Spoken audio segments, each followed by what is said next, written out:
Hey guys, in this video, I'll show you how you can add Clyde bot on Discord.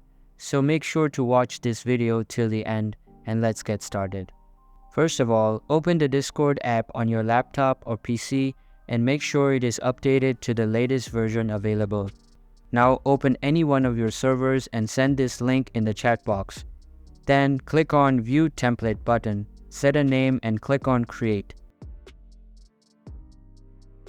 See if the newly created server has the Clyde bot. If it isn't present, then try to repeat the process until you can get it.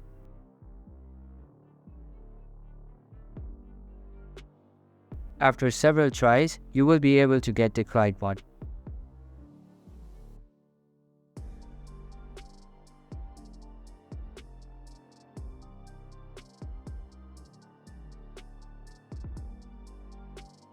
And that's how you can add Clyde bot on Discord. Hope you liked the video. Thanks.